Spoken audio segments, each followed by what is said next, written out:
life is funny. Here I am thinking Deadpool as a character is one of the most overrated characters in any medium. But now he's here to save one of my favorite cinematic franchises ever. Let's get into it. Hi, Peanut. I'm gonna need you to come with me right now. Look, lady, I'm not interested. All right, well, I'm sort of on the tick, so upsy daisy. Here we go. Oh, whiskey dick of the claws. It's quite common in Wolverines over 40. You don't want this. Unless you want to take a deep breath through your fucking forehead, I suggest you reconsider. So the Deadpool and Wolverine trailer drop. By the way, I love that name instead of just calling it Deadpool 3, which it appears the makers of the film are adamant that this isn't Deadpool 3. This is actually a Deadpool Wolverine partnership movie, which means we're going to get quite a bit of Wolverine in it, quite a bit of Deadpool. But anyways, I'm happy with this title because I don't know, it's just something buddy copish about it. And I appreciate that. And I think that that's the vibe that this film is going for. Matter of fact, I'm pretty certain, especially after seeing the Bad Boys Ride or Die trailer. And this trailer are kind of comparable in that buddy cop sort of way. And it has plenty of what I already expected. A lot of jokes and banter between Deadpool and Wolverine. But it also has some things that I didn't. The villain choice in this being Cassandra, which is Charles Xavier's twin sister who's like super evil. Her being the main antagonist here, that's an interesting choice, and I want to see what they're going to do with that. I also see that there is a huge multiversal element, and Marvel is married to this multiverse concept at this point, and they are telling us, hey, we're going to see it through. Everything that happened before this, I feel like is going to get either retconned or get that bad taste out of our mouths as far as how the MCU has handled the multiverse concept so far. Now, during the Super Bowl, a teaser trailer came out, and in that trailer, Deadpool refers to himself as Marvel Jesus.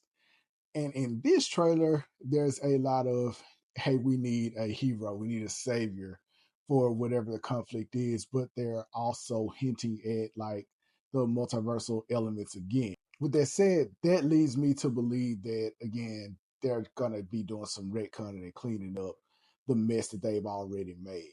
And that's a great thing because you built Kang the Conqueror up as this huge villain for this saga, and Jonathan Majors for the foreseeable future is not available. So this is an opportunity to introduce some new things into this whole storyline and kind of right the ship. One thing that's really interesting to me, though, that really stands out is that this is not the Logan Wolverine. From what I can tell, this is also not the Wolverine from all the other X-Men movies. He's from a completely different universe in which all of his X-Men apparently die, and he's the last one left, and there was some big failure on his part that caused this. I'm not going to get into it in this video, but I feel like this film may be the first one that really, truly realizes the advantage of having um, a multitude of universes or multiverses that you can choose from to continue the stories of characters who are dead. You see where I'm going with this? There's one major character who I personally feel like should not have been killed off, even though the actor who played said character, we lost him too soon, way too soon, unfortunately. And I'm talking about Chadwick Boseman. I believe that there was a way to honor Chadwick while continuing the story of T'Challa. And although I don't agree with what they did, and I'm going to get into that in a much more detailed and lengthy video that I'm going to produce later on. This is the opportunity to kind of give us T'Challa back. And again, you can honor Chadwick Boseman and it not be disrespectful. And I believe as an audience, we're competent enough to understand the real world events, and we can appreciate T'Challa returning, even though it wouldn't be Chadwick Boseman playing him.